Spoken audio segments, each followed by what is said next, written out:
Hello friends, तो स्वागत है आप सभी का मेरे चैनल पे।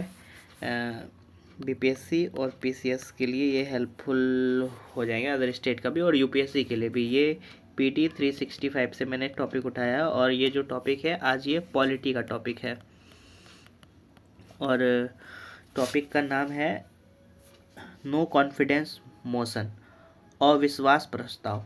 ये चर्चा में इसलिए आया था क्योंकि संसद के मानसून सत्र में केंद्र सरकार के खिलाफ अविश्वास प्रस्ताव लाया गया था।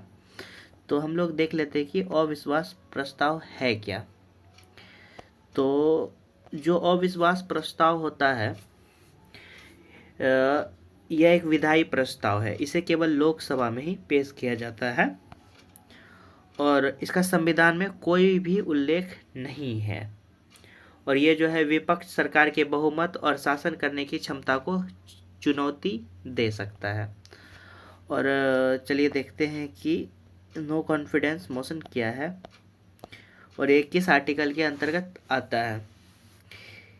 ये अनुच्छेद 75 के 3 भारतीय संविधान के इस अनुच्छेद में उल्लेख है कि मंत्रिपरिषद लोकसभा के प्रति सामूहिक रूप से उत्तरदायी होगी और जो राज्य स्तर पे है वो है 164 का क्लॉज 2 में यह प्रावधान किया गया है कि मंत्रिपरिषद सामूहिक रूप से राज्य विधानसभा के प्रति उत्तरदायी होगी।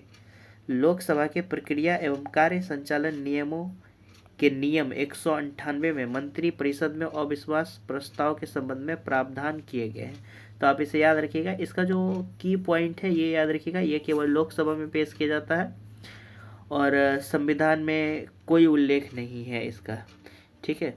और है, देखिए देखते हैं अविश्वास प्रस्ताव की सामान्य प्रक्रिया क्या है कि कैसे जो आपके अपोजिशन में है, जो भी सरकार है, मान लीजिए बीजेपी की सरकार है और जो उसके अपोजिशन में है वो अगर अविश्वास प्रस्ताव लाती है तो कि क्या प्रोसेस है उसका अविश्वास प्रस्ताव लाने का। हाँ, एक बात और बता देता हूँ, जब अविश्वास प्रस्ताव लाया जाता है तो फिर अगर वो अविश्वास प्रस्ताव रद्द कर दिया गया तो 6 महीने तक जो अपोजिशन की पार्टी है वो फिर से अविश्वास प्रस्ताव नहीं ला सकती है।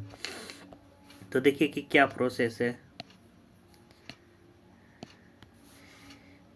जब सदन में विपक्षी दलों को लगता है कि सरकार के पास बहुमत नहीं है या सरकार अपना विश्वास खो चुकी है तो वह अविश्वास प्रस्ताव लाती है। पहला प्रोसेस है ये। दूसरा प्रोसेस है लोकसभा अध्यक्ष परीक्षण करता है, वो जांच करते हैं कि अविश्वास प्रस्ताव सही है या नहीं, फिर आगे बढ़ता है। फिर नोटिस प्रस्तुत करने वाला सदस्य अविश्वास प्रस्ताव पेश करने के लिए सदन की अनुमति मांगता है। इसके बाद अध्यक्ष उन सदस्यों को बुलाता है जो अविश्वास प्रस्ताव लाने के पक्ष में है, फिर उनको बुलाया जाता है। यदि कम से कम 50 सदस्य अविश्वास प्रस्ताव लाने के पक्ष में सहमति व्यक्त करते हैं तो अध्यक्ष इसे सदन में पेश करने की अनुमति देता है। अगर कम से कम 50 सदन होने चाहिए, याद रखिएगा। अध्यक्ष की अनुमति मिलने की तारीख से 10 दिन के भीतर सदन में अविश्वास प्रस्ताव पर चर्चा की जाती है। देखिए, अगर अविश्वास प्रस्ताव सही हो गया तो जो मंत्रिपरिषद है और साथ में प्रधानमंत्री जो है उनको भी इस्तीफा देना पड़ेगा।